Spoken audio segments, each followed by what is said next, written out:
നമസ്കാരം, ഞാൻ ബൈജു നായർ. നമ്മുടെ ചാനലിലേക്ക് സ്വാഗതം. ഇന്ന് എൻ്റെ കൂടെയുള്ളത് സംസ്ഥാന BJP അധ്യക്ഷൻ ശ്രീ രാജീവ് ചന്ദ്രശേഖർ. നമസ്കാരം. നമസ്കാരം. അപ്പോൾ മഴക്കാലമായിട്ട് കാണണമെന്ന് ആഗ്രഹം ഉണ്ടായിരുന്നു. കുറച്ച് ദിവസമായിട്ട് ഞാൻ ഇൻ്റർവ്യൂവിന് വേണ്ടി പിടിച്ചുകൊണ്ടിരിക്കുന്നത്. പക്ഷേ നിലം തൊടാത്ത ഓട്ടമായിരുന്നുകൊണ്ട് ഇന്നാണ് എനിക്കൊന്ന് കയ്യിൽ കിട്ടിയത്. തിരക്കായിരുന്നു. അതെ. അപ്പോൾ അതിനുമ്പോൾ നമ്മൾ ഷോൺ ജോർജിനെ ഇൻ്റർവ്യൂ. അപ്പോൾ ഷോൺ രാജുവേട്ടനെ പറ്റി പറഞ്ഞ കുറേ കാര്യങ്ങളുണ്ട്. എനിക്ക് അത് ഭയങ്കര ഇഷ്ടപ്പെട്ടു. കാരണം നമ്മളൊരിക്കലും ഒരു രാഷ്ട്രീയക്കാരനെ പറ്റി പറയാത്ത കാര്യങ്ങൾ. ഞങ്ങളൊക്കെ വർക്ക് ചെയ്യുന്നത് ശരിക്കും ഒരു IT കമ്പനിയിലെ പോലെയാണ്. നമ്മുടെ ഒരു ഹെഡ് മാസ്റ്ററാണ് രാജുവേട്ടൻ എന്നൊക്കെയാണ് പറയുന്നത്. അപ്പം എല്ലാ കാര്യങ്ങളിലും കൃത്യമായ പ്രൊഫഷണലിസം എന്ന് പറയുന്നത് വളരെ കൃത്യമായിട്ടുണ്ട്.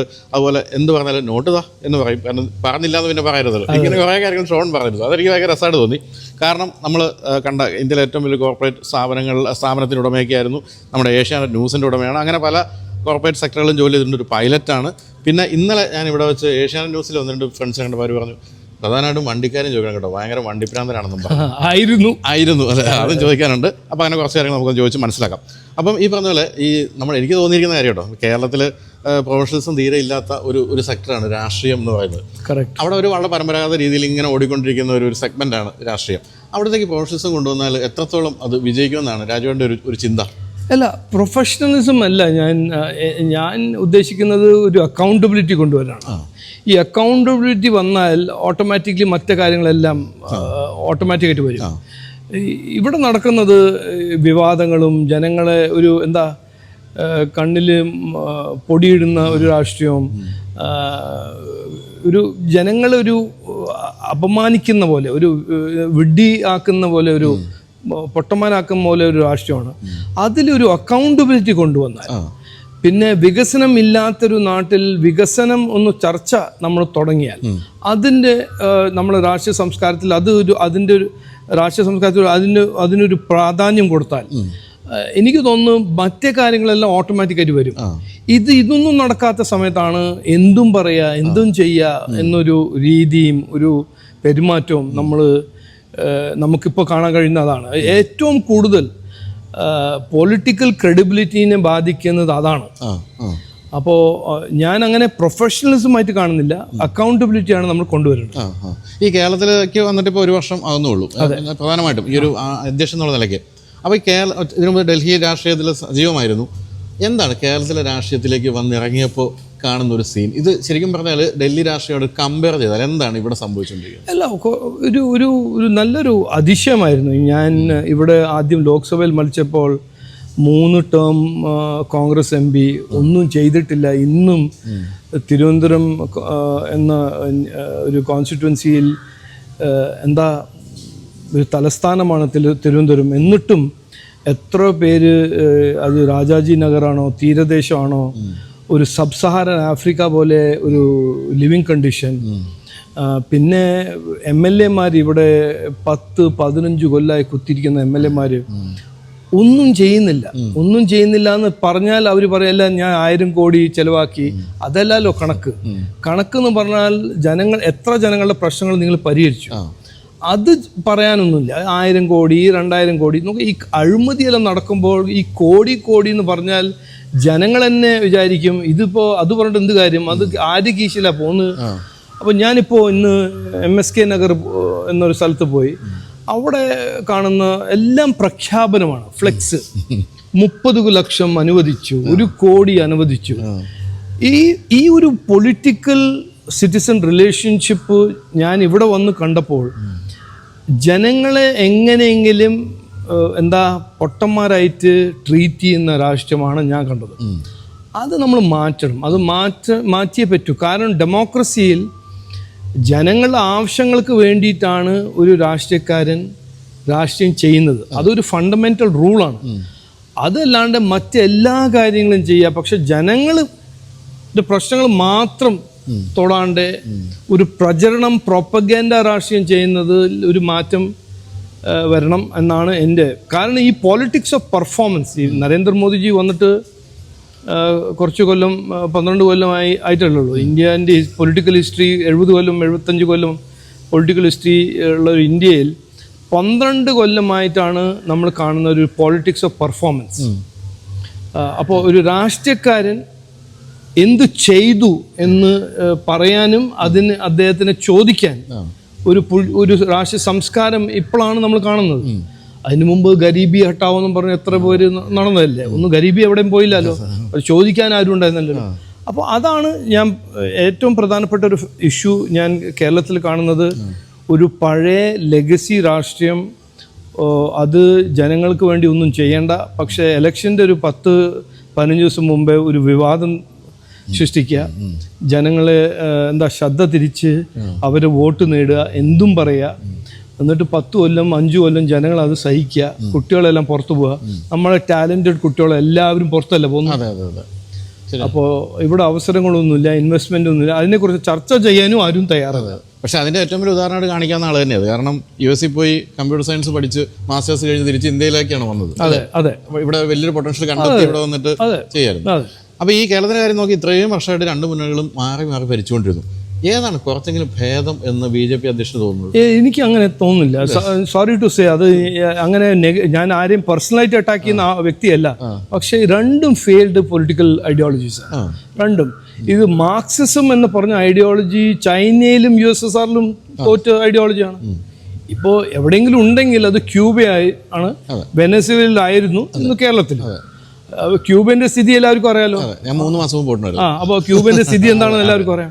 വെനസ്വേലന്റെ സ്ഥിതി ആ മാർക്സിസം എന്ന് പറഞ്ഞ് സോഷ്യലിസം പറഞ്ഞിട്ട് ഡിക്റ്റേറ്റർ ആയിരുന്നു.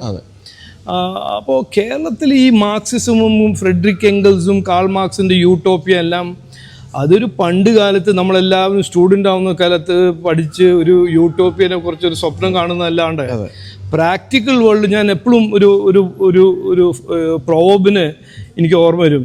When you are A young child or A teenager you are A communist. പിന്നെ വളർന്നു വന്ന് വീടുണ്ടാക്കണം, കുടുംബത്തിന് നോക്കണം, ശമ്പളം നമുക്ക് കിട്ടണം, കാശ് സമ്പാദിക്കണം എന്ന് ആ റിയൽ ലൈഫിൽ വരുമ്പോഴാണ് അതെല്ലാം മാറ്റി വെച്ച് പ്രോബ്ലം വരുമ്പോൾ, ചാലഞ്ചസ് വരുമ്പോൾ അതൊന്നും നടക്കില്ല എന്ന് മനസ്സിലാക്കുമ്പോഴാണ് ഈ മാർക്സിസം എല്ലാം പോകുന്നത്. അപ്പോൾ മാർക്സിസം ഒരു ഡെഡ് ഐഡിയ. പിന്നെ കോൺഗ്രസ് എന്ന് പറഞ്ഞ പാർട്ടി ഇന്നത്തെ കോൺഗ്രസ് പണ്ട് കാലത്തെ കോൺഗ്രസ് അല്ല. പണ്ട് കാലത്ത് ഇവിടെ കോൺഗ്രസ് എന്ന് പറഞ്ഞാൽ കരുണാകരൻ ഉണ്ടായിരുന്നു, ഒരു ശക്തമായ ഒരു ലീഡർ, എല്ലാവർക്കും വേണ്ടി പ്രവർത്തിക്കുന്ന ഒരു ലീഡറായിരുന്നു. അങ്ങനെ വോട്ട് ബാങ്ക് പോളിറ്റിക്സ് ചെയ്യുന്ന വ്യക്തിയായിരുന്നില്ല. ഉമ്മൻചാണ്ടി ഉണ്ടായിരുന്നു. അതിനു മുമ്പ് എത്രയോ സ്റ്റേറ്റ്സ്മെൻ ആയിരുന്നു. അവർ ഇൻഡിവിജ്വലി പൊളിറ്റിക്കൽ ലീഡേഴ്സ് ആയിരുന്നു. പക്ഷേ ഈ നമ്മൾ ഇപ്പോൾ കാണുന്ന രാഹുൽ ഗാന്ധിൻ്റെ കോൺഗ്രസ്സിൽ ഒരു കാഴ്ചപ്പാടില്ല. ഇപ്പോൾ ഇന്ത്യക്കാരെ, ഭാരതീയൻ ആയ ഒരു ഞാൻ, എന്നെ എക്സൈറ്റ് ചെയ്യാനോ എന്നെ ഇൻസ്പയർ ചെയ്യാൻ ഞാനൊരു പൊളിറ്റിക്കൽ പാർട്ടിനെ നോക്കുമ്പോൾ, പൊളിറ്റീഷ്യൻ നോക്കുമ്പോൾ, ഒരു ലീഡർ നോക്കുമ്പോൾ എന്നെ ഇൻസ്പയർ ചെയ്യണ്ടേ.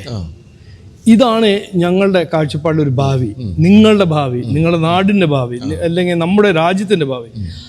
അതൊന്നും കോൺഗ്രസ് ചെയ്യാൻ അവർക്ക് പറ്റുന്നില്ല. ഇങ്ങനെ വ്യാജ ഗ്യാരൻറ്റീസും എവിടെ പോയാലും. കോൺഗ്രസ് എന്ന് പറഞ്ഞാൽ ഇപ്പോൾ ഹരിയാന അല്ല, ഹിമാചൽ പ്രദേശ് നോക്കൂ, തെലങ്കാന നോക്കൂ, കർണാടക നോക്കൂ, അവർ ഭരിക്കുന്ന സ്ഥലങ്ങളാണ്. അഴിമതിൻ്റെ റെക്കോർഡാണ്.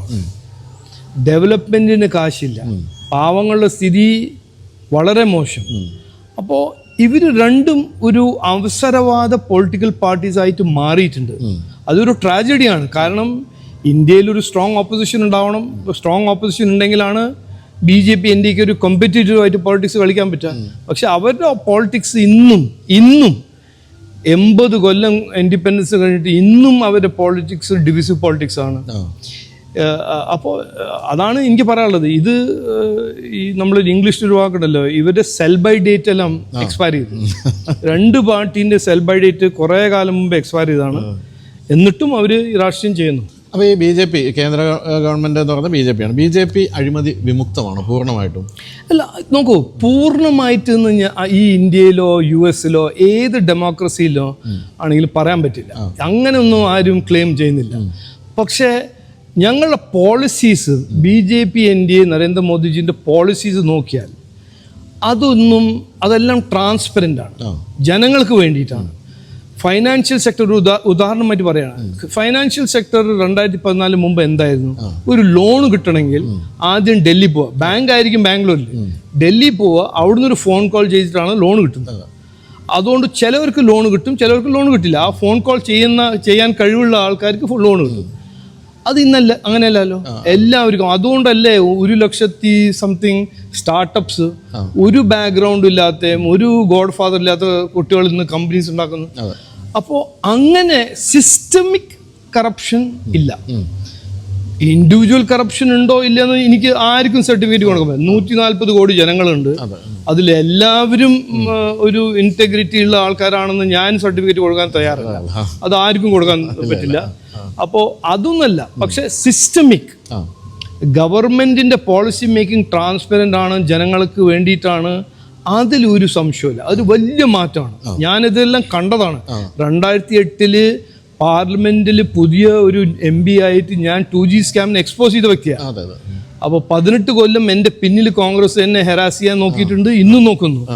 അപ്പോൾ ഇതെല്ലാം മനസ്സിലാക്കിയ ഒരാളാണ്. അപ്പോൾ അവർ മിസ്യൂസ് ചെയ്യുന്നു power to help some people. ഇവിടെ അതില്ല.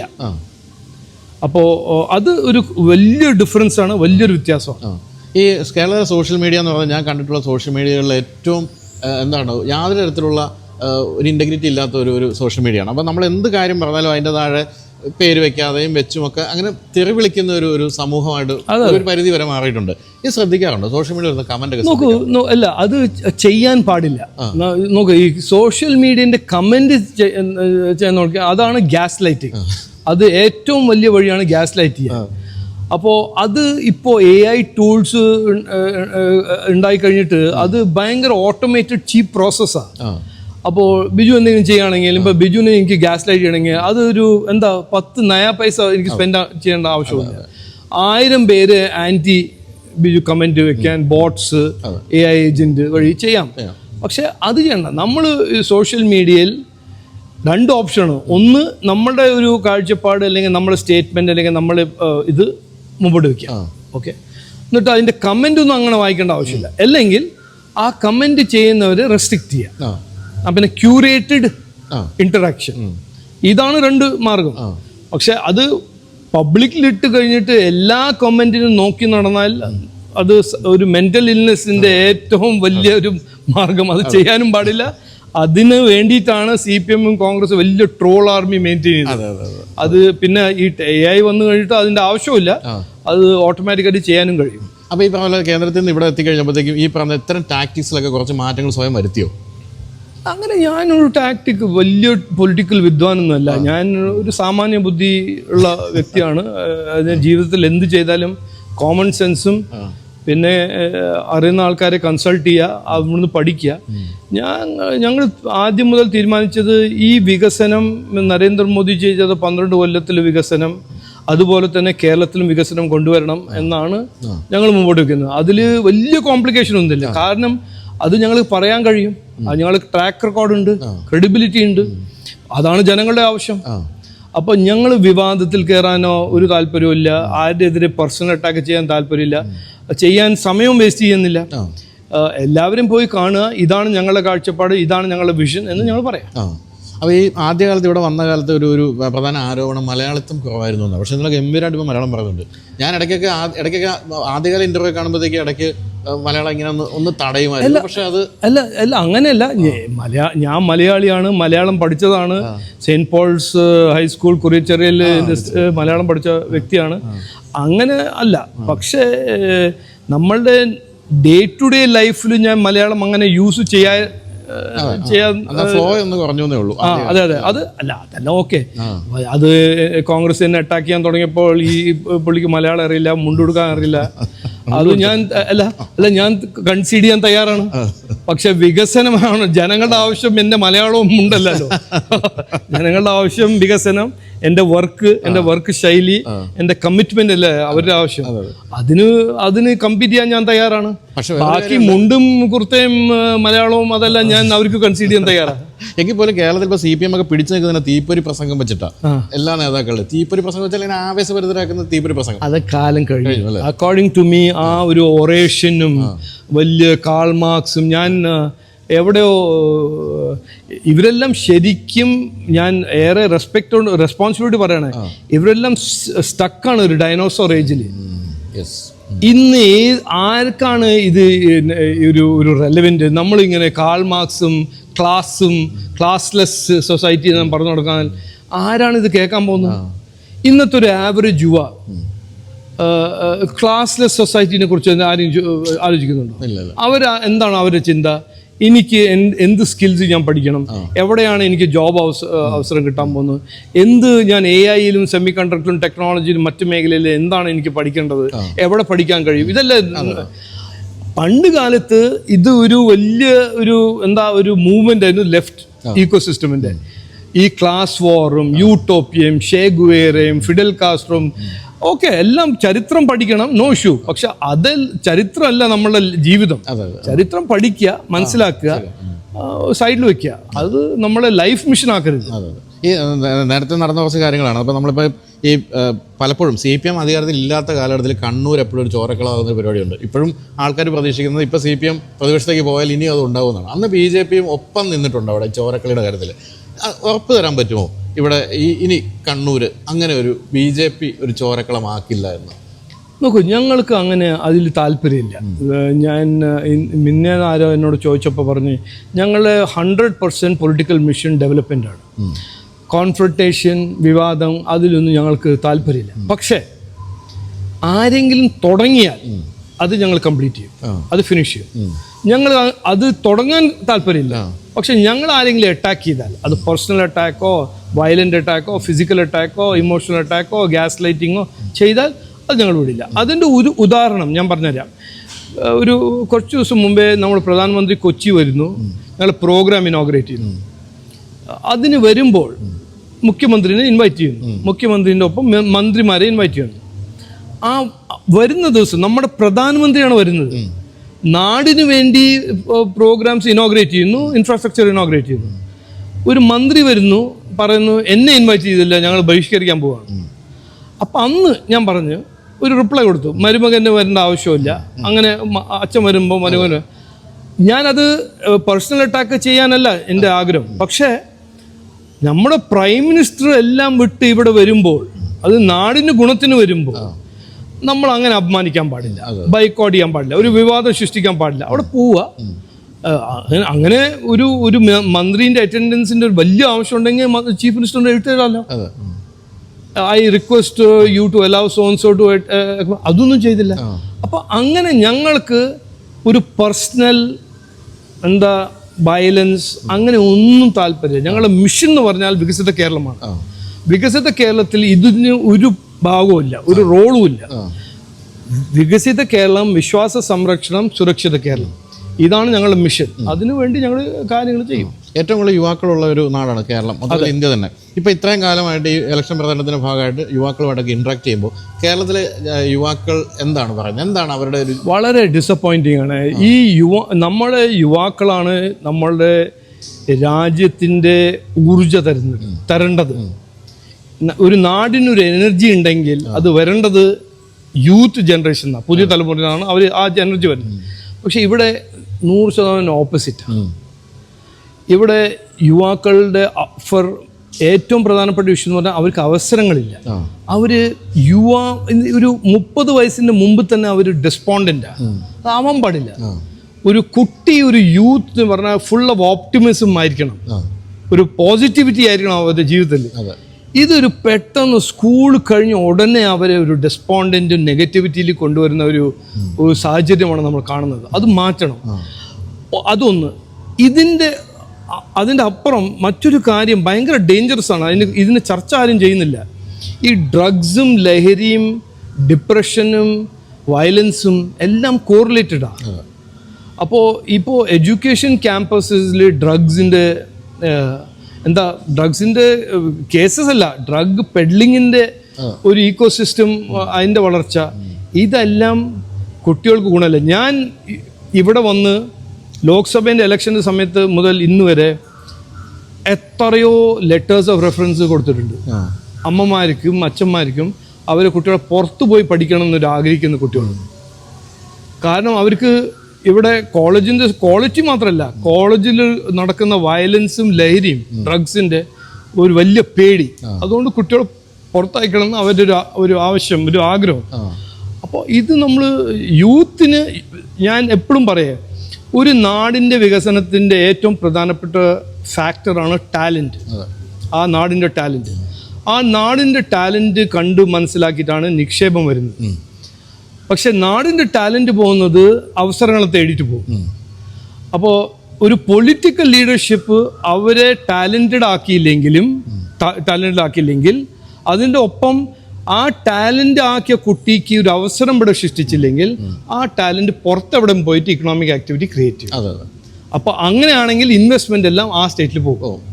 അതാണ് ഫാക്ട്. അതെ, യു എസിലൊക്കെ എല്ലാ കമ്പനിയും തലപ്പത്ത് ഇന്ത്യക്കാരായി. അതെ അതെ അതെ അതെ അതെ. നമുക്കപ്പോൾ എന്തായാലും ഈ പറഞ്ഞ പോലെ ഒന്ന് ഡ്രൈവിംഗ് കൂടെ ചെയ്യാം. നമ്മുടെ ഒരു രീതി അതായതുകൊണ്ട്. ശരി. അപ്പോൾ നമ്മളിവിടെ നിൽക്കുന്ന അഗസ്ത്യം കളരി സെന്ററിലാണ്, നേമത്ത്. നമുക്ക് നല്ല നട്ടുച്ചയ്ക്ക് നമ്മൾ സുഖമായിട്ട് ഇവിടുന്ന് ഷൂട്ട് ചെയ്യാൻ ഇതിന്റെ ഉടമസ്ഥരൊക്കെ സമ്മതിച്ചതിൽ സന്തോഷം അറിയിച്ചുകൊണ്ട് നമുക്ക് അവിടെ നിൽക്കാം അല്ലേ? ശരി, ഓക്കെ. അപ്പോൾ എന്തായാലും നമുക്ക് കുറച്ച് രാഷ്ട്രീയം വിട്ടിട്ട് വണ്ടിക്കഥകളിലേക്ക് ഒന്ന് പോവാം. ഞാൻ കേട്ടത് ഫെരാരി ഒക്കെ ഉപയോഗിക്കുന്നുണ്ടെന്നാണ്. അത് ഇപ്പോഴുണ്ടോ അതോ പണ്ടത്തെ കഥയാണോ? അല്ല, പണ്ട് ഞാനൊരു വലിയ ഓട്ടോമൊബൈൽ പാഷനിസ്റ്റ് ആയിരുന്നു. എനിക്ക് വലിയ കളക്ഷൻ എല്ലാം ഉണ്ടായിരുന്നു. അതെല്ലാം ഇനിയിപ്പോ കുറച്ചെല്ലാം ഉണ്ട്, ഇപ്പോഴും ഉണ്ട്. പക്ഷെ ഒരു ഡീനോ ഉണ്ട്, ഡീനോ അതുണ്ട്. പിന്നെ അങ്ങനെ ഒരു 355 സ്പൈഡർ, അത് എന്റെ അല്ല, മകന്റെ ആണ്. അപ്പോ അങ്ങനെ 1-2 വണ്ടി ഉണ്ട് അങ്ങനെ. പഴയ വണ്ടി ഇതാ, പുതിയ വണ്ടി അങ്ങനെ അതിന് സമയമില്ല. പിന്നെ ഇനിയിപ്പോ അതല്ല. അതെ, അതൊരു കാലത്ത് എന്റെ ഒരു 90s-ലായിരുന്നു, നല്ല പാഷനായിരുന്നു കാറിന്റെയും. ശരി. അതുപോലെ തന്നെ പൈലറ്റ് ആയിരുന്നു, പക്ഷെ അതും ഇപ്പം പൈലറ്റ് ആയിരുന്നു എന്ന് പറയാൻ പറ്റില്ല, പൈലറ്റ് ആണ്. പക്ഷെ അതിന് ഫ്ലൈങ്ങിന് സമയമൊന്നുമില്ല. പ്രൈവറ്റ് പൈലറ്റ് ഞാനത് പഠിച്ചത് കമേഴ്ഷ്യൽ പൈലറ്റ് എടുത്തില്ല. ഞാൻ UK-ല് പഠിച്ചതാണ്. World War II ഒരു ഭയങ്കര ഫേമസ്, ഈ ബാറ്റിൽ ഓഫ് ബ്രിട്ടന്റെ ഭയങ്കര ഫേമസ് ഒരു എയർഫീൽഡ് ഉണ്ട്, ബിഗിൻ ഹിൽ എന്ന് പറഞ്ഞിട്ട്. അത് World War II ബഫ്സിന് അറിയാതെ UK-ല് ബിഗിൻ ഹിൽ, അവിടെ നിന്നാണ് ഈ സ്പിറ്റ് ഫയർസ് എല്ലാം നന്നായി World War II ജർമ്മനിയെ തോൽപ്പിച്ചത്. അവിടെയാണ് ഞാൻ പഠിച്ചത്. അതൊരു 2013 ഞാൻ പഠിച്ചത്. അല്ല, അത് പഠിച്ചപ്പോ വെറുതെ പഠിച്ചു എന്നേ. അല്ല, അങ്ങനെയല്ല. എന്റെ അച്ഛൻ എയർഫോഴ്സിലായിരുന്നല്ലോ, എയർഫോഴ്സ് പൈലറ്റ് ആയിരുന്നു. അപ്പൊ ഏവിയേഷന് വലിയ താല്പര്യം എനിക്ക് കുറെ കൊല്ലമായിട്ടുണ്ട്, ചെറുതു മുതലുണ്ട് ഏവിയേഷൻ. പക്ഷെ എന്റെ ശരിക്കും ഫസ്റ്റ് കരിയർ ചോയ്സ് എയർഫോഴ്സ് ആയിരുന്നു. പക്ഷെ ഈ കർണാടകന്റെ കാരണം നമുക്ക് പൈലറ്റ് ആവാൻ പറ്റില്ല എയർഫോഴ്സിന്. അതുകൊണ്ട് 2013 എനിക്ക് കുറച്ച് സമയം കിട്ടിയപ്പോ ഒരു 4 months ഞാൻ UK പോയി ലണ്ടനില് താമസിച്ചിട്ട് ആ ബിഗിനില് ഫ്ലൈയിങ് പഠിച്ചു. അപ്പം ഈ ഞാൻ എപ്പോഴും അതിശയപ്പെടുന്ന കാര്യം എന്ന് പറഞ്ഞാൽ BPL മൊബൈൽ. ഈ പറഞ്ഞ പോലെ നമ്മുടെ നാട്ടില് മൊബൈൽ എന്താണെന്ന് കേൾവി ഇല്ലാത്ത കാലത്ത് BPL മൊബൈൽ സ്ഥാപിച്ചു. അത് ഇത്ര ഒരു ശരിക്കും വിഷണറി ആണ് എന്ന് നമുക്ക് ബോധ്യപ്പെടുത്തുന്ന ഒരു സംഭവം. അത് ശരിക്കും സാധ്യമാകും ഇന്ത്യയിലെന്ന് വിചാരിച്ചത്. കാരണം ഇന്ത്യയിൽ ഈ പറഞ്ഞ ദരിദ്ര നാരായണന്മാരുടെ ഇന്ത്യയിൽ അല്ല, അതാണ് അന്നത്തെ എല്ലാവരും എന്നോട് പറഞ്ഞ അതാണ് ഇതിന്റെ സ്റ്റോറി എന്ന് പറഞ്ഞാൽ. ഞാൻ ഇവിടെ 91 വന്നപ്പോൾ ഇവിടുത്തെ ടെലികോം മിനിസ്റ്റർ രാജേഷ് പൈലറ്റ് ആയിരുന്നു, യങ് കോൺഗ്രസ്മാൻ ആയിരുന്നു. പക്ഷെ അതിന്റെ അപ്പുറം രാജേഷ് പൈലറ്റിന്റെ ഫാദറിന്റെ സ്റ്റുഡന്റ് ആയിരുന്നു എയർഫോഴ്സിൽ. അപ്പൊ ഞാൻ ഇവിടെ വന്നപ്പോൾ അച്ഛൻ പറഞ്ഞു, ഓക്കെ വൈ ഡോണ്ട് നമ്മൾ പോയിട്ട് രാജേഷ് പൈലറ്റിനെ കാണാം. ഒരു യങ്സ്റ്റർ ആണ് രാജേഷ് പൈലറ്റ്, ഒരു യങ് മിനിസ്റ്റർ ആയിരുന്നു. അപ്പൊ രാജേഷ് പൈലറ്റ് ആണ് ശരിക്കും എന്നോട് ആദ്യം പറഞ്ഞത്, നിങ്ങൾ എന്തിനാണ് അമേരിക്കയിൽ നിൽക്കുന്നത്, ഇവിടെ വരൂ, ഞങ്ങൾ ഇത് ഓപ്പൺ അപ്പ് ചെയ്യുന്നു. അതിന്റെ ഉദാഹരണമായിട്ട് ഞങ്ങൾ ടെലികോം ഓപ്പൺ അപ്പ് ചെയ്യുന്നു. അപ്പൊ ഞാൻ ടെലികോമിനെ കുറിച്ചൊന്നും അറിയാത്ത ഒരാളായിരുന്നു. ഞാൻ കമ്പ്യൂട്ടേഴ്സും ചിപ്സ് ആയിരുന്നല്ലോ. പക്ഷെ അതെല്ലാം കഴിഞ്ഞ് ഒരു ദിവസം ഞാൻ ഗുരുവായൂർ പോകുമ്പോ എന്റെ ഗ്രീൻ കാർഡ് റിന്യൂ ചെയ്യാൻ അവിടുന്ന് ഞാൻ US എംബസിന് ഒരു ട്രങ്ക് കോൾ ബുക്ക് ചെയ്തു. അന്നെല്ലാം ട്രങ്ക് കോൾ ആയിരുന്നു. ഡയറക്ടർ എന്താണ് അതിന് പറയാ, അർജന്റ് ലൈറ്റ്നിങ്. അപ്പോ കിട്ടാത്ത അവസ്ഥയായി, അവിടെ കോള് പോകുന്നില്ല. പിന്നെ ലാസ്റ്റിൽ ലൈറ്റ്നിങ് കോളെല്ലാം ബുക്ക് ചെയ്ത് 18 ടൈംസ് അതിന്റെ വില എല്ലാം കൊടുത്ത് കോള് ബുക്ക് ചെയ്യപ്പോ ഞാനൊരുന്ന് ഇങ്ങനെ ഉറക്കായിട്ട് സംസാരിക്കുന്നു, അവർക്കൊന്നും കേൾക്കുന്നില്ല, അവരെന്തെല്ലാം പറഞ്ഞു എനിക്ക് കേൾക്കുന്നില്ല. അന്നാണ് ഒരു മൂവ്മെന്റ്, എപ്പിഫണീന്റെ ഒരു മൂവ്മെന്റ്. ഇവിടെ ഈ ടെലികോം വലിയ ഇഷ്യൂ ആണ്. അപ്പോഴാണ് ഞാൻ രാജേഷ് പൈലറ്റിന്റെ വാക്കുകളെല്ലാം ഓർമ്മ വെച്ച് ഞാൻ ഒരു ബിഡിന് ഒരു അപ്ലിക്കേഷൻ കൊടുത്തു. അത് കിട്ടി. അന്നെല്ലാം എല്ലാവരും അവരെല്ലാവരും അഭിപ്രായം, എന്റെ ഫാമിലിന്റെ അഭിപ്രായം, നിങ്ങൾ വെറുതെ കാശ് വേസ്റ്റ് ചെയ്യാൻ പോവാണ്, നിങ്ങളുടെ ലൈഫ് സേവിങ് എല്ലാം അതിൽ ഇടുന്നു, ഇവിടെ ഒന്നും നടക്കില്ല, കാരണം ഭയങ്കര എക്സ്പെൻസീവ് ആണ്, ലക്ഷറി ആണ്, ഇന്ത്യയിലേക്ക് അത് അഫോർഡ് ചെയ്യാൻ പറ്റില്ല. എനിക്ക് ഓർമ്മയുണ്ട്, ഒരു വാഗുൾ എന്ന് പറഞ്ഞ ICICI ബാങ്കിന്റെ ചെയർമാൻ, ICICI ഒരു ബാങ്കിങ് ഇൻസ്റ്റിറ്റ്യൂഷൻ, അദ്ദേഹത്തിനെ ഞാൻ പോയി കണ്ടപ്പോ, എന്റെ വയസ്സ് 27 വയസ്സായിരുന്നു. അപ്പോ ഞാൻ ടെക്നോളജിയിൽ മീൻസ് ഇന്റൽ എഞ്ചിനീയർ ആയിരുന്നു. അപ്പോ പുള്ളി ഭയങ്കര ഇംപ്രസ്ഡ് ആയിരുന്നു എന്നെ കുറിച്ച്. പക്ഷെ ഈ സെല്ലുലർ എനിക്ക് സ്റ്റാർട്ട് ചെയ്യണം എന്ന് പറഞ്ഞപ്പോ അത് ഇന്ത്യയിൽ നടക്കില്ല, കാരണം ഇവിടെ നമ്മുടെ ഹാബിറ്റ് വണ്ടിയിലെല്ലാം ഇരിക്കുമ്പോ പേപ്പർ വായിക്കുക, ഫോണൊന്നും ആരും ഉപയോഗിക്കില്ല എന്ന് പറഞ്ഞിട്ട് എന്നെ ഡിസ്കറേജ് ചെയ്യാൻ നോക്കി. എനിക്കൊരു എന്താ പിന്നെ ആ ഏജില് റിസ്ക് ടേക്കിങ്ങിന്റെ ഭയങ്കര എബിലിറ്റിയാണ്. പറഞ്ഞല്ല അപ്പൊ ഇന്ത്യയിൽ ഞാൻ ഒരു 3 കൊല്ലം രാജിയല്ല, ഒരു ലീവ് ഓഫ് ആബ്സെൻസ് എടുത്തു. ആദ്യം 1 year, then 2 years. എന്നിട്ട് ഇത് ഫോളോ ത്രൂ ചെയ്തു. Rest is history. അതെ. ശരിക്കും ആദ്യകാലത്തൊക്കെ ഞാനൊക്കെ ആദ്യമായി ഉപയോഗിച്ചത് VP മൊബൈൽ. അന്ന് എനിക്ക് ഓർമ്മയുണ്ട്, ഇൻകമിങ് 16 രൂപയൊക്കെ ഉണ്ടായിരുന്നു. 96 ഇവിടെ തുടങ്ങിയപ്പോ അത് അന്ന് ഇമ്പോർട്ട് ഡ്യൂട്ടി, എല്ലാ എക്വിപ്മെന്റിന്റെ ഇമ്പോർട്ട് ഡ്യൂട്ടി 80%. ലൈസൻസ് ഫീ ഭയങ്കര ഹൈ ആയിരുന്നു. അപ്പോ അന്നത്തെ റേറ്റ് കാർഡ് എന്ന് പറഞ്ഞാൽ ഔട്ട് ഗോയിങ് പീക്ക് 16 രൂപ പെർ മിനിറ്റ്, ഓഫ് പീക്ക് 8.40, പിന്നെ നൈറ്റ് ടൈം അതിന്റെ ഹാഫ് 4.20 എന്തോ. ഇപ്പോഴത്തെ പിള്ളേർക്കെല്ലാം പറഞ്ഞത് മനസ്സിലാവാനില്ല. എന്നിട്ട് എല്ലാ SMS-ന് 1 രൂപയോ എന്തായിരുന്നു ചാർജ്. അതെല്ലാം ഇന്നത്തെ കുട്ടികൾക്കൊന്നും അറിയില്ല. പറയുമ്പോ തന്നെ അവര് വിചാരിക്കും നമ്മൾ എന്താ വട്ടാണോ. ഇപ്പൊ അതിനുശേഷം പല ബിസിനസ് വെഞ്ചേഴ്സിലും കടന്നുപോയി. ഇപ്പൊ ഈ ഏഷ്യാനെറ്റ് ന്യൂസ് എന്ന് പറയുന്ന ഒരു സ്ഥാപനം കേരളത്തിന്റെ ഏറ്റവും, എന്തൊക്കെ പറഞ്ഞാലും ഏറ്റവും ട്രസ്റ്റഡ് ഒരു ന്യൂസ് ചാനലാണ്. ഇതെങ്ങനെ ബയസ്ഡ് അല്ല നിലനിർത്തുന്നത്? കാരണം BJP സംസ്ഥാന അധ്യക്ഷൻ അത് ഞാൻ ഏഷ്യാനെറ്റ് ന്യൂസിന്റെ സ്റ്റോറി ഞാൻ അത് ഇൻവെസ്റ്റ് ചെയ്തായിരുന്നു. ഞാനത് ഈ BPL മൊബൈൽ ഞാൻ 2005 വിറ്റു, 2006 വിറ്റു. എന്നിട്ട് വിറ്റ് ഞാൻ ഒരു ഇൻവെസ്റ്റ്മെന്റ് കമ്പനി തുടങ്ങി, പ്രൈവറ്റ് എക്വിറ്റി കമ്പനി. ആ പ്രൈവറ്റ് എക്വിറ്റി കമ്പനി ഏഷ്യാനെറ്റിന് വാങ്ങിച്ചു. ഏഷ്യാനെറ്റ് ന്യൂസ് എന്ന് പറഞ്ഞാൽ അങ്ങനെ ഉണ്ടായിരുന്നില്ല. എന്നിട്ട് അത് 2 കൊല്ലം ഞാൻ ഇൻവെസ്റ്റ് ചെയ്ത് ഗ്രോ ചെയ്ത് കഴിഞ്ഞിട്ട് ഇതില് സ്റ്റാർ വന്നപ്പോൾ ന്യൂസിന് സെപ്പറേറ്റ് ആയിട്ട് കമ്പനി ആക്കി. അപ്പോ ഞാൻ ആദ്യം മുതൽ ഞാൻ ഏഷ്യാനെറ്റിന് കാണുന്നത് അത് എന്റെ കമ്പനിയോ ഞാൻ ഇൻവെസ്റ്റ് ചെയ്ത കമ്പനിയായിട്ട് കാണുന്നില്ല. ഞാൻ ആദ്യം മുതൽ കാണുന്നത് അത് കേരളത്തിന്റെ ഒരു സമ്പത്താണ്, കേരളത്തിന്റെ ഒരു ആസെറ്റ് ആണ്, കേരളത്തിന്റെ ഒരു ബ്രാൻഡാണ്. അന്ന് മുതൽ ഞാൻ അതിൽ എനിക്കൊരു മാനേജ്മെന്റ് റോളും ഇല്ല, എനിക്ക് അതിന്റെ ഞാൻ ബോർഡിലും ഇല്ല. അവര് ഇൻഡിപെൻഡന്റ് ആയിട്ട് ചെയ്യുന്നു. എനിക്ക് രാവിലെ BJP തെറി കേൾക്കുന്നു, ഉച്ചയ്ക്ക് കോൺഗ്രസ്, വൈകുന്നേരം CPM. അത് സംസ്ഥാന പ്രസിഡന്റ് ആവുന്ന മുമ്പ് അതായിരുന്നു എന്റെ ഡെയിലി റൂട്ടീൻ.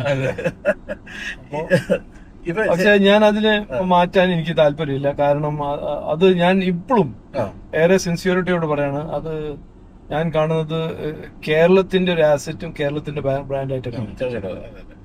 ഇപ്പൊ ഇത്രയും പല മേഖലകളിലൂടെ കടന്നുപോയിട്ട് ഇപ്പം ഈ രാഷ്ട്രീയത്തിൽ എത്തി നിൽക്കുമ്പോൾ മിസ് ചെയ്യുന്ന ഒരു മേഖല ഏതാ? ടെക്നോളജി. എനിക്ക് അത് ഞാൻ ഈ ലോക്സഭ ഇലക്ഷൻ തോറ്റു കഴിഞ്ഞിട്ട് എനിക്കൊരു 1.5 കൊല്ലം സമയം കിട്ടിയല്ലോ ഈ സംസ്ഥാന പ്രസിഡന്റ് ആവുന്ന മുമ്പ്. എനിക്കറിയില്ലല്ലോ അത് വരാൻ പോകുന്നുണ്ട്. ഞാൻ റീകണക്ട് ചെയ്തു എന്റെ ഓൾഡ് ഫ്രണ്ട്സും ഓൾഡ് നെറ്റ്വർക്ക് കൊണ്ടും. ഞാൻ ഒരു വലിയ ഇൻക്യുബേറ്റർ തുടങ്ങാൻ പോവായിരുന്നു ബാംഗ്ലൂരിൽ. അത് തുടങ്ങാൻ പോകുന്ന ഒരു 4 ദിവസം മുമ്പെയാണ് എന്നോട് പറഞ്ഞത്, നിങ്ങൾക്ക് തിരുവനന്തപുരത്ത് പോയിട്ട് സംസ്ഥാന പ്രസിഡന്റ് ആവണം. അപ്പോൾ എന്റെ പാഷൻ എന്ന് പറഞ്ഞാൽ ടെക്നോളജിയാണ്. ടെക്നോളജിയിലും കമ്പനി തുടങ്ങല്ല, ഓൺടർപ്രണേഴ്സിനെ സപ്പോർട്ട് ചെയ്യുക, സ്റ്റാർട്ടപ്സിനെ സപ്പോർട്ട് ചെയ്യുക, അവരെ മെന്റർ ചെയ്യുക, അവരെ സക്സസ്ഫുൾ ആക്കുക. അത് എനിക്കൊരു പാഷനാണ്. അപ്പോ അത് ചെയ്യാനാണ് എനിക്ക് ഇന്നും താല്പര്യം. അത് ചെയ്യാൻ പോവായിരുന്നു ഞാൻ ഈ റെസ്പോൺസിബിലിറ്റി കിട്ടണം. അപ്പൊ ഈ ഇപ്പോഴത്തെ പുതിയ ടെക്നോളജികളിലേക്ക് വരുമ്പോ അത് എപ്പോഴും ശ്രദ്ധിക്കുന്നുണ്ടോ ഈ തിരക്കിനിടയിൽ? പിന്നെ അപ്പൊ AI എന്താണ് നമുക്കൊരു വലിയ മാറ്റം ഈവൻ ഇൻ പൊളിറ്റിക്സ് എന്തായിരിക്കും AI കൊണ്ടുവരാൻ പോകുന്ന മാറ്റം നമുക്ക് ഇപ്പോഴും ഇമാജിൻ ചെയ്യാൻ പറ്റാത്ത മാറ്റമാണ് വരാൻ അതില് ഒരു മുസ്തഫ സുലൈമാൻ എന്ന് പറഞ്ഞിട്ട് ഒരു ഗൂഗിൾ ഡീപ് മൈൻഡ് ഒരു വലിയ AI-ന്റെ ഒരു വിദ്വാനുണ്ട്, ഒരു എക്സ്പേർട്ടാണ്. അയാൾ എഴുതിയ പുസ്തകം കമ്മിങ് വേവ്. AI എന്ന് പറഞ്ഞാൽ ഒരു കമ്മിങ് വേവ് ആണ്. അതില് വലിയ ഡിസ്റപ്ഷൻസ് എല്ലായിടത്തും ഉണ്ടാവും. നമ്മളെ കമ്പ്യൂട്ടർ മേഖലയിൽ മാത്രമല്ല, നമ്മുടെ ജീവിതത്തിലും ഹെൽത്തിലും നമ്മുടെ വർക്കിലും എല്ലാം AI-ന്റെ വലിയൊരു ഇമ്പാക്ട് ഉണ്ടാവാൻ പോവാണ്. പിന്നെ തൊഴിൽ മേഖലയിൽ, തൊഴിൽ ഏരിയയിൽ അതിലും വലിയ മാറ്റം വരാൻ പോകുന്നുണ്ട്. ഈ ജനറൽ സ്കിൽസ് ഉള്ള ജോബ്സ് അതില് AI സബ്സ്റ്റിറ്റ്യൂഷൻ വരും. അപ്പോ ഒരു ഹ്യൂമൻ ആണെങ്കിൽ എന്തെങ്കിലും ഒരു സ്പെസിഫിക് സ്കിൽ ഉണ്ടാവണം ടു ബി കമ്പറ്റീറ്റീവ് ഈ AI വേൾഡില്. ഞാൻ എല്ലാ സ്റ്റുഡൻസിനോട് മിന്നാന്ന് ഇവിടെ ഒരു കോളേജിൽ പോയപ്പോ ഞാൻ കുട്ടിയോട് പറഞ്ഞു, നിങ്ങള് എൻറ്റർ ചെയ്യുന്ന ഒരു ലോകം, ഒരു കാലം വളരെ ഓപ്പർച്യൂണിറ്റീസ് ഉണ്ട്, പക്ഷെ അതിന്റെ ഒപ്പം വലിയ ചാലഞ്ചസും ഉണ്ട്. അത് പഠിച്ചൊരു ഡിഗ്രി കിട്ടിയാൽ മാത്രം പോരാ, ഒരു പുസ്തകം വായിച്ചാൽ മാത്രം പോരാ, ഒരു കഴിവുണ്ടാവണം, ഒരു ഡീപ്പ് സ്കിൽ ഉണ്ടാവണം, ഒരു ടാലന്റ് ഉണ്ടാവണം. അതാണ് ഇപ്പോഴും പണ്ട് കാലം തമ്മിൽ ഒരു വ്യത്യാസം. പണ്ട് ഒരു ഡിഗ്രി കിട്ടിയാൽ ഒരു ജോബ് കിട്ടും, ഇന്ന് അതല്ല. ഡിഗ്രി ഉണ്ടെങ്കിൽ, ഡിഗ്രി ഇല്ലെങ്കിലും ജോബ് കിട്ടും, പക്ഷെ അത് ഡിറ്റർമിൻ ചെയ്യാൻ പോകുന്ന ഫാക്ടർ എന്ന് പറഞ്ഞാൽ സ്കില്ലായിരിക്കും. ഇപ്പൊ ഈ ഇത്രയും സജീവമായിട്ട് രാഷ്ട്രീയത്തിൽ അറിയുമ്പോഴത്തേക്കും ഈ ഒരു പ്രൈവറ്റ് ലൈഫ് മിസ് ചെയ്യുന്നുണ്ടോ? അല്ല, അതുണ്ട് 100%. എന്റെ ഫാമിലി ബാംഗ്ലൂരിലാണ്, ചിലപ്പോൾ എല്ലാം ഇവിടെ വരും.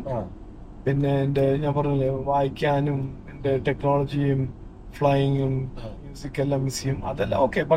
പക്ഷെ അതൊരു വലിയ, ഞാനൊരു വിക്ടിമായിട്ട് എന്നെ ഞാൻ കാണുന്നില്ല. നമ്മളൊരു ചോയ്സ് എടുക്കുന്നു. ഇതൊരു ടാസ്ക് ആയിട്ട് എന്റെ പാർട്ടി എനിക്ക് തരുന്നു, എന്റെ ലീഡർഷിപ്പ് തരുന്നു. ആ ടാസ്ക് ഫുൾഫിൽ ചെയ്യാൻ നമ്മൾ എല്ലാം കുറച്ച് സാക്രിഫൈസ് ചെയ്യണം. ഈ നോ പെയിൻ നോ ഗെയിൻ എന്ന് പറഞ്ഞ പോലെ അതാണല്ലോ ഒരു ബേസിക് റൂൾ ഓഫ് ലൈഫ്. എന്താണ് BJP എന്ന് പറയുന്ന പാർട്ടിയോട് ഇത്ര അടുപ്പിച്ച് നിർത്തുന്നത് മനസ്സിലായി?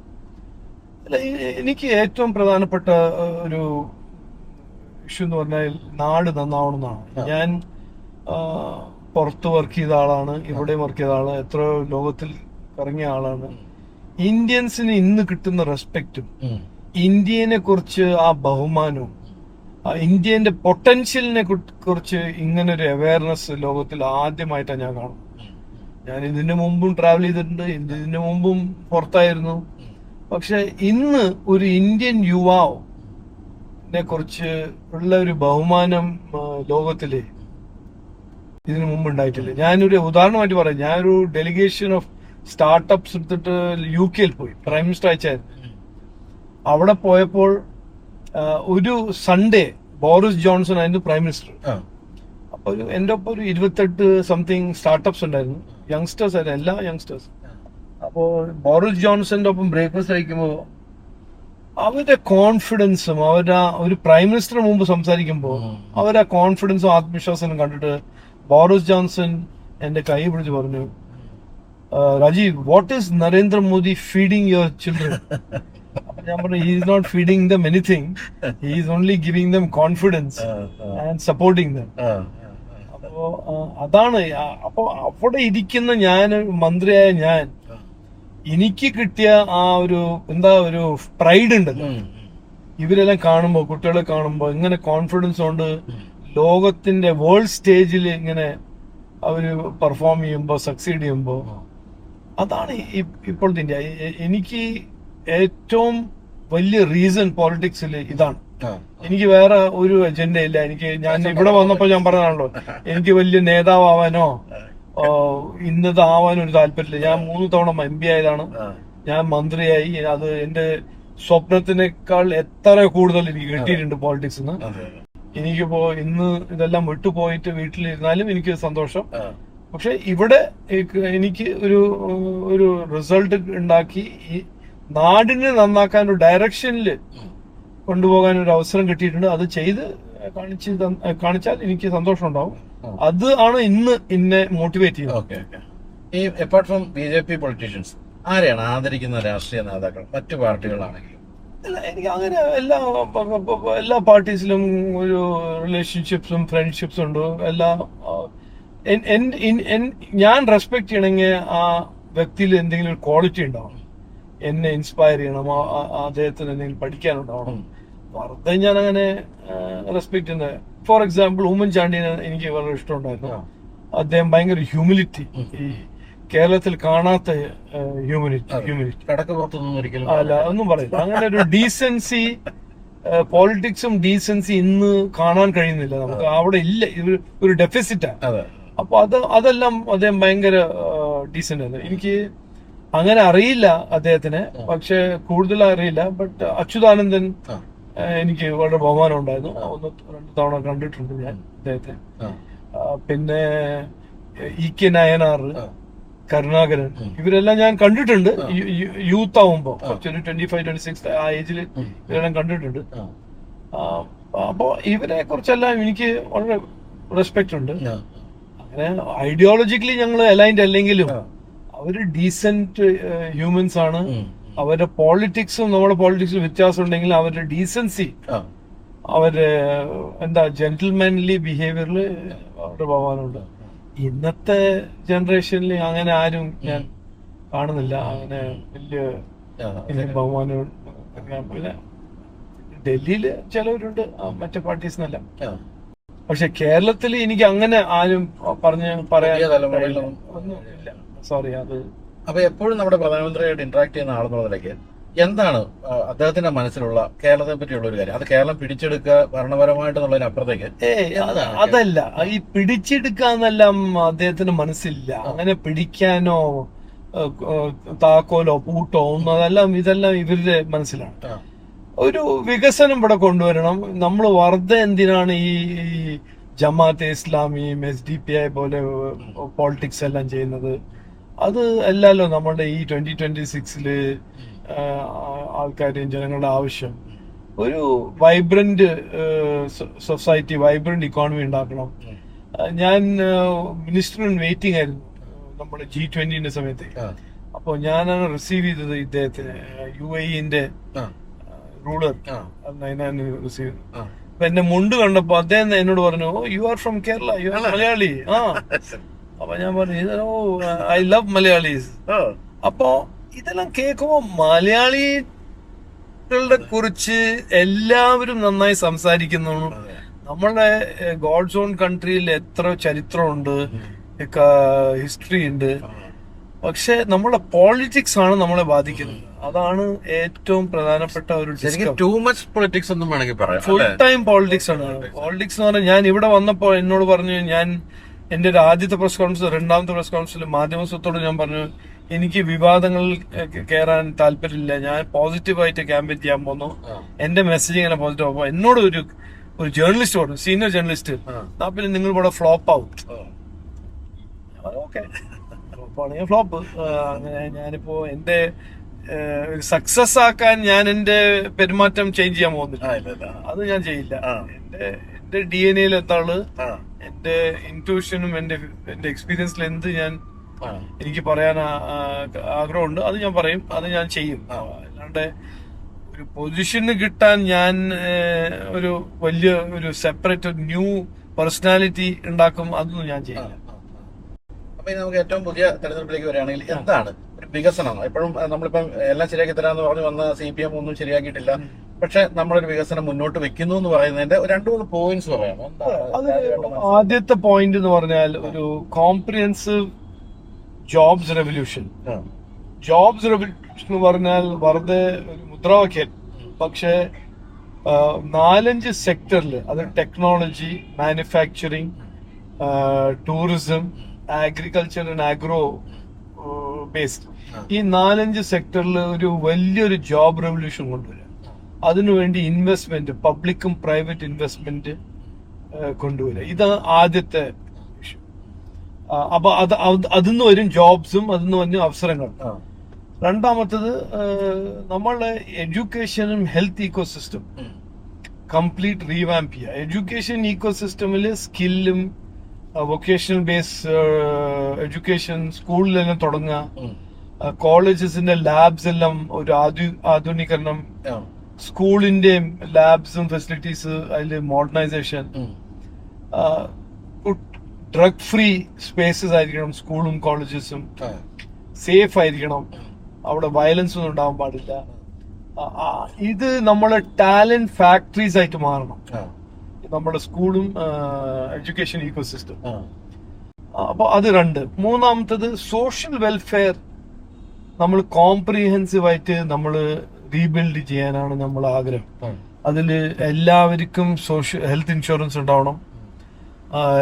അത് മാത്രമല്ല ആക്സസ്, മെഡിക്കൽ ഫെസിലിറ്റീസിന്റെ ആക്സസ്, അത് ടെർഷറി ആണോ പ്രൈമറി ആണോ സെക്കൻഡറി, അത് ഒരേ സമാനം എല്ലാ ജില്ലയിലും കിട്ടണം. ഇപ്പൊ നടക്കുന്ന ചില ജില്ലയിൽ നല്ല കപ്പാസിറ്റി ഉണ്ട്, ചില ജില്ലയിൽ ഒന്നുമില്ല. ജില്ല വിടൂ, ചില നഗരത്തിൽ അല്ലെങ്കിൽ ഗ്രാമത്തിൽ ചില സ്ഥലത്തുണ്ട്, ചില സ്ഥലത്തില്ല. അതല്ല, ഒരു ആക്സസ് എല്ലാവർക്കും കിട്ടണം, പാവമാണോ പോകണം. പിന്നെ സോഷ്യൽ സെക്യൂരിറ്റിന്റെ ഭാഗമായി ഞങ്ങൾ ഈ പഴയ BPL-ഉം APL-ഉം മാത്രമല്ല, അത് നടക്കട്ടെ, അതിൻ്റെ ഒപ്പം ഭക്ഷ്യസുരക്ഷാ കാർഡും ഒരു food security card, health security card അത് ഞങ്ങൾ നടപ്പിലാക്കും. പിന്നെ ഒരു ക്വാളിറ്റി ഓഫ് ലൈഫാണ് ഞങ്ങളുടെ ഫോക്കസ്. ഇക്കണോമിക് ഡെവലപ്മെന്റ് ആണ് നമ്മുടെ ഫോക്കസ്. അതാണ് ഞങ്ങൾ ചെയ്യാൻ താല്പര്യം. അതിനൊരു കോംപ്രിഹെൻസീവ് വികസിത കേരളത്തിന്റെ ഒരു ബ്ലൂ പ്രിന്റ്, മാർഗരേഖ ഞങ്ങൾ 31-ാം തീയതി നമ്മുടെ നിർമ്മല സീതാരാമൻ വന്നിട്ട് പ്രഖ്യാപിക്കും. അപ്പൊ എന്തായാലും ഈ പറഞ്ഞ പോലെ സാധാരണ ചൂടിനകത്ത് നിന്നുകൊണ്ട് ഇത്ര നേരം നമ്മളോട് സംസാരിച്ചതിന് നന്ദിയുണ്ട്. എങ്കിലും ഒരു സംശയം എനിക്ക് ഇടയ്ക്ക് തോന്നുന്നു, എന്തായാലും തൃശ്ശൂർ ഇടയ്ക്ക് പോയി പഠിച്ചത് കുറച്ചു കാലം? അതിന്റെ മറുപടി ഭയങ്കര സിമ്പിളാണ്. എൻ്റെ അച്ഛൻ എയർഫോഴ്സിലായിരുന്നു, എൻ്റെ അമ്മേൻ്റെ ഫാമിലി അഹമ്മദാബാദിലായിരുന്നു. അപ്പോൾ അച്ഛൻ്റെ കല്യാണം കഴിഞ്ഞിട്ട് അവര് എൻ്റെ അച്ഛൻ്റെ പോസ്റ്റിംഗ് നോർത്ത് ഈസ്റ്റിലായിരുന്നു, ഒരു ഫോർവേഡ് ബേസിൽ. അപ്പോൾ അമ്മ എൻ്റെ ബർത്തിന് വേണ്ടിയിട്ട് അഹമ്മദാബാദിൽ വന്നു. അതുകൊണ്ടായിരുന്നു ഞാൻ അഹമ്മദാബാദ് ബോൺ. പക്ഷെ 4 വയസ്സിൽ എന്നെ അവർ തൃശ്ശൂരിൽ അയച്ചു. ബൈ ദാറ്റ് ടൈം എൻ്റെ ഗ്രാൻഡ് ഫാദർ കേരളത്തിൽ മൂവ് ചെയ്തിരുന്നു. അവർ ഷൊർണൂർ അടുത്ത് കൊണ്ടുവരുന്ന ഒരു ഗ്രാമത്തിൽ സെറ്റിലായിരുന്നു. അപ്പോൾ കാരണം നോർത്ത് ഈസ്റ്റിലൊന്നും സ്കൂൾ ഉണ്ടായിരുന്നില്ല. അപ്പോൾ എൻ്റെ upper KG, first standard, second standard ഞാൻ ചെയ്തത് തൃശ്ശൂർ ഒരു ബോർഡിംഗ് സ്കൂളിലായിരുന്നു. അപ്പോൾ 4-ാം വയസ്സ് മുതൽ ഞാനൊരു ബോർഡിങ്ങിലായിരുന്നു. അത് തൃശ്ശൂർ സെന്റ് പോൾസ് ഹൈസ്കൂൾ കുരിച്ചറ. അവിടെ മലയാളം മീഡിയം ആയിരുന്നു, മലയാളം മീഡിയത്തിൽ പഠിച്ചു. അതാണ് ആ സ്റ്റോറി. അത് കഴിഞ്ഞിട്ട് സെക്കൻഡ് സ്റ്റാൻഡേർഡ് മുതൽ എൻ്റെ അച്ഛൻ പിന്നെ ട്രാൻസ്ഫർ ചെയ്തിട്ട് കൊച്ചിയിൽ വന്നു. അവിടെ ഞാൻ കൊച്ചിയിൽ പോയി. എന്നിട്ട് അച്ഛൻ ട്രാൻസ്ഫർ ചെയ്ത് മൂവ് ചെയ്യുമ്പോൾ 12 കൊല്ലം ഞാൻ 9 സ്കൂള് പഠിച്ചു. അതാണ് എൻ്റെ ലൈഫ് സ്റ്റോറി. ഓക്കെ. അപ്പോൾ എന്തായാലും താങ്ക് യു സോ മച്ച്. അപ്പം എല്ലാവിധ വിജയാശംസകളും നേരുന്നു. Thank you. അപ്പോൾ നമ്മൾ വിജയിച്ചതിന് ശേഷം വീണ്ടും കാണുന്നതായിരിക്കും. Thank you.